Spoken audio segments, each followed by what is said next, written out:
Analyst. Very good morning అండి, welcome to the show. అందరికీ ముందుగా మధుబాబు గారు గుడ్ మార్నింగ్ అండి. Good morning madam.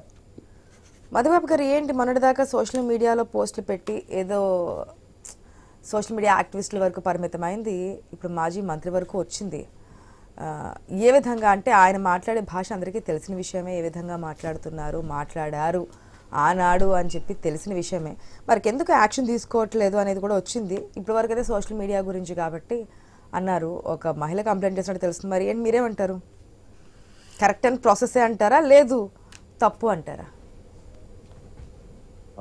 Good morning madam, మీకు అలాగే ప్యానెల్లో ఉన్న పెద్దలకు అందరికి కూడా శుభోదయం. లాస్ట్ 2014 నుంచి 2019 నుంచి చంద్రబాబు గారు పరిపాలించారు, అలాగే 19 to 24 జగన్మోహన్ రెడ్డి గారు పరిపాలన చేశారు. ఈ రెండు పరిపాలనలు తీసుకుంటే మేనిఫెస్టో 100% 99% అమలు చేశారు జగన్మోహన్ రెడ్డి గారు.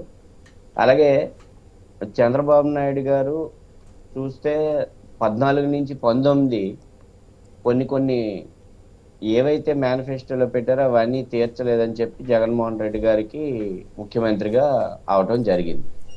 అయితే సోషల్ మీడియా విషయానికి వస్తే, సోషల్ మీడియాలో ప్రతి ఒక్కరూ కూడా సోషల్ మీడియాని ఏ ప్రభుత్వమైనా పార్టీ, ముఖ్యంగా పార్టీలు ఉపయోగించుకొని ఆ పార్టీలు ఆ సోషల్ మీడియా ద్వారా ఏవైతే మంచి పనులు చేశారో అవి కూడా పోస్ట్ చేస్తూ, రెండు పార్టీలనే కాదు అన్ని పార్టీలు కూడా ఎదుటి వారిని కొంచెం మైనస్ చేయడానికి రెండు ప్రయత్నించాయి. వాళ్ళ తాలూకా ఆ సోషల్ మీడియాలో వాళ్ళ తాలూకా పోస్టులు పెడుతూ, దాని మీద రెండు ప్రభుత్వాలు కూడా, అప్పటి ప్రభుత్వం మొన్నటి ప్రభుత్వం కూడా కొన్ని చర్యలు తీసుకుంది, కానీ అవి పూర్తిగా తీసుకోలేదు.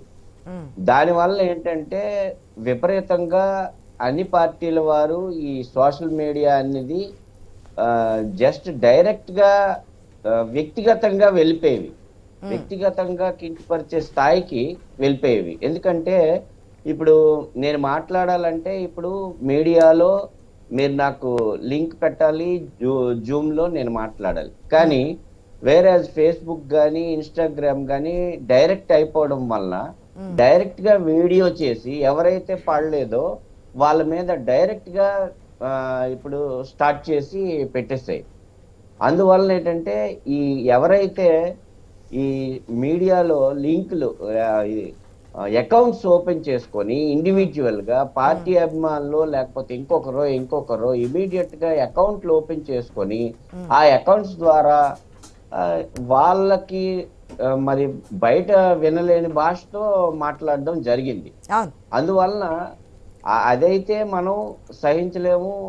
తర్వాత మనమేమో సభ్య సమాజానికి ఏ విధంగా ఒక వ్యక్తిగా మనం సమాజంలో పుట్టాము అంటే ఒక మంచి మెసేజ్ ఇవ్వాలని నేనైతే కోరుకుంటున్నాను. అలాంటివన్నీ కూడా ప్రభుత్వాలు ఏవనియండి, ప్రభుత్వాలు కంట్రోల్లో ఉంచాలని చెప్పేసి నేనైతే కోరుకుంటున్నాను. ప్రభుత్వాల కంట్రోల్లో ఎప్పుడైతే ఆ అకౌంట్స్ కానీ వాటిని అదుపులో కానీ ఉంచగలిగినట్లయితే మనం మంచి మెసేజ్ సమాజానికి ఇవ్వగలుగుతాం. కానీ మీరే చెప్తున్నారు 14, 19 జరిగింది, 19 to 24 జరిగింది, కానీ అది ఏ స్థాయిలో జరిగింది అనేది మనం క్లియర్ కట్ గా చూస్తున్నాం. ఒక మంత్రులు మాట్లాడుతున్నటువంటి భాష అది ఏ స్థాయికి వెళ్ళిపోతున్నప్పుడు నాయకుడు దాన్ని కంట్రోల్ చేయాల్సిన బాధ్యత ఉంటుంది మధుబాబు గారు. అది అందరికీ తెలుస్తుంది. ఒకవేళ మేము తప్పు చేస్తే మా హైకమాండ్ ఉంటారు, మా హెడ్స్ ఉంటారు, మమ్మల్ని కంట్రోల్ చేస్తూ ఉంటారు, ఇది కాదు మీరు వెళ్ళి తప్పు అనేది. ఒకవేళ మేము ఏదైనా మాట్లాడినా తప్పుగా ప్రశ్నించినా మాకంటూ మా కమాండ్స్ ఉంటాయి, మేము దాన్ని ఫాలో అవుతుంటాం. మంత్రులు సభలోనే కావచ్చు, నిండు సభలో కావచ్చు, చట్టసభల్లో, బయట ప్రెస్ మీట్లో కావచ్చు, ఏ విధంగా చూసినప్పుడు కూడా అధినేత సైలెంట్గా ఉండడం కూడా ఒక ఇంత కారణం అయింది అంటున్నారు. దీంతో పాటు సోషల్ మీడియా పోస్టులకు సంబంధించి కోర్టు కూడా తీర్పిచ్చింది, హైకోర్టు కూడా. మీరు యాజ్ అడ్వకేట్గా మీకు కూడా దాని గురించి ఫుల్ ఫ్లెజ్డ్గా ఉంటుంది కాబట్టి ఈ యాక్షన్ తీసుకోవడం అనేది కరెక్టే అంటారా? రెండు పార్టీలకు సంబంధించి తీసుకుంటామంటున్నారు. ఇప్పుడు తప్పకుండానండి. ఇంకా ఏంటంటే ప్రతి ఒక్కరికి ఏంటంటే హైకమాండ్ అనేది ఉంటుంది. ఆ హైకమాండ్ నాయకుడు ఎలాగుంటే ప్రజలు కూడా అలాగే ఉంటారు, కిందనున్న నాయకులు కూడా అదే విధంగా పనిచేస్తారు. నాయకుడు అన్న వ్యక్తి డెఫినెట్ గా కంట్రోల్ చేయాల్సిన అవసరం ఉంది, ఫస్ట్ థింగ్. రెండవది, ప్రజలకి ఏదైతే మంచి అని అనుకుంటారో అది కూడా కంట్రోల్ చేయాల్సిన అవసరం ఉంది.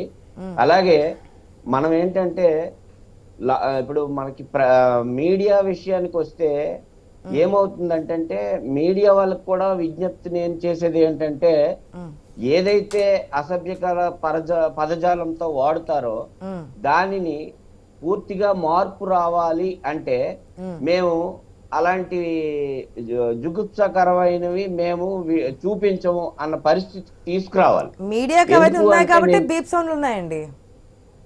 అందుకే కానీ లైవ్ లో మాట్లాడుతున్నప్పుడు ఎవరు ఎక్కడ ఏ భాష మాట్లాడతారో ముందుగానే మీడియా కనుగొనలేదు కాబట్టి లైవ్ లో అది ఎడిటింగ్ అవ్వడం కుదరదు కాబట్టి ప్లే చేయడం జరుగుతుంది. ఆఫ్టర్ దట్ బయట ప్లే చేస్తున్నప్పుడు తప్పకుండా మెయిన్ స్ట్రీమ్ మీడియా మీరు అంటున్నారు కాబట్టి, సోషల్ మీడియా అనేది మాకు సంబంధం లేదు, ఇప్పుడు వచ్చినంత కూడా సోషల్ మీడియాకి సంబంధించే కాబట్టి మెయిన్ స్ట్రీమ్ మీడియాకి వచ్చి దాదాపుగా అన్ని కూడా ఏదైనా చిన్న వర్డ్ వచ్చినా సరే అది బీప్ సౌండ్లు వస్తుంటాయి.